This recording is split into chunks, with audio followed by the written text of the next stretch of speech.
I call Simon O'Connor.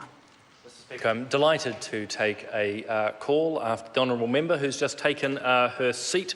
Once again, it seems through the work of the House Select Committee, concord has broken out across the House and all parties, I believe, are in agreement, but I will look forward with anticipation to the contributions from New Zealand First and the Greens. So look, I am very pleased to take this call on the Health Practitioners' Replacement of Statutory References to Medical Practitioners Bill in its second reading.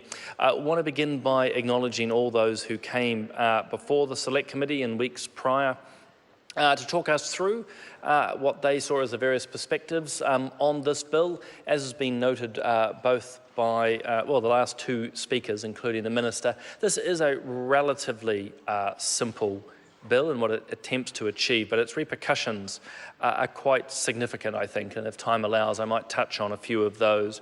But do want to thank all the submitters who came and spoke, by and large in support, but again, I think it's important to acknowledge there were those speakers. I think, in fact, from the Royal College of GPs was one who raised some questions, and I think that has to be acknowledged. Want to thank the officials, obviously, who helped us to bring it back to the House to this stage. Obviously, we have to go into committee stage after this and really begin teasing it out. But this bill is just another example of the government's focus, if you will, or intentions to improve healthcare in this country. We often use the phrase, quite rightly, faster, sooner, more convenient, sometimes even adding in closer to home, and there's an enormous amount of examples of how that is actually working. Encourage those on the other side of the House, even the good member who shares my last name, to look at the health targets that were released today. Thoroughly good reading, even at 4 minutes to 10 on a Tuesday night. Look, what this is ultimately doing, Mr. Speaker, is allowing the scope of practice to widen or to be transferred between specialties. And the long and the short, and often as I'm speaking to constituents or others in the community, the best example is around something like a death certificate. At the moment, the legislation is very clear that a medical practitioner, that being a physician, a doctor, is the one who must do that. This bill, as one example, says actually there are other health professionals, and we can think immediately of the likes of nurses, who are able to fill out that form. In fact, we will see that through, as I said, it is an omnibus bill, so this touches on 7 pieces of legislation.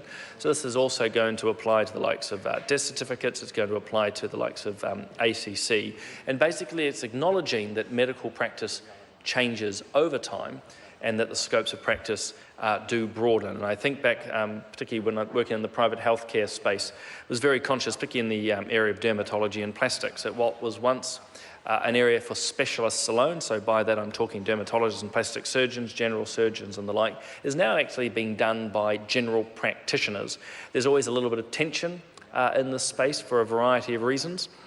But what we're also seeing is not only our GPs in this space now, but you could imagine in times past, times future, that those working as nurses, say, may be able to do this. And a good example of that is actually in the endoscopic space. Again, usually has been in the realm of specialists, endoscopists, but actually now there are nurses who would be able to act in this way. And I think it's prudent for this government and the health profession to look at how it can better coordinate. A word that was also used by the Minister was collaboration, and I think this bill is going to help encourage and facilitate that as well. There will be better collaboration, and a good example is already what's happening in the pain management side. In fact, the government's put money into pain management teams, and the long and short of that, Mr. Speaker, is that people, it doesn't matter if it's an OT, so an occupational therapist or a nurse or a doctor, social worker or whatever, can actually work together in that space. So I think this is very positive. I do want to just draw a quick attention to the fact that the scopes of practice are maintained by the respective colleges themselves in coordination with the Ministry of Health. In other words, this is not carte blanche. It doesn't mean that just any health practitioner is able to do what they wish to do. What this is ultimately a chance for those particular colleges and groups to decide what is and isn't appropriate for a health practitioner in this modern environment today. So I think it's really important to assure the public that while we are broadening, if you will, the scope of various practitioners and what they will be able to do, there is still plenty of oversight. I think particularly through the it's the Health Competency Act. I'm sorry, I don't remember the full title, but basically there's legislation already in play which allows and strictly puts forward the way that the scope of practice of these groups is enacted. So that's going to be vitally important. It's going to be vitally important. That will continue.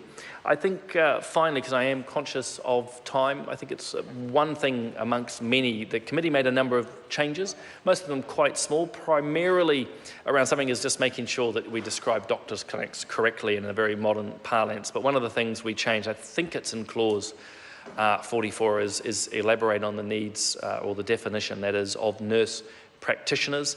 They won't necessarily be all that well known to New Zealanders. People just think of nurses, but actually there's a whole range of different equivalents, and nurse practitioners are very important in that space. So I think with that I'll end my contribution. I'm sorry to interrupt the honourable member. The time has come for me to leave the chair. Members, this debate is interrupted and set down for resumption next sitting day.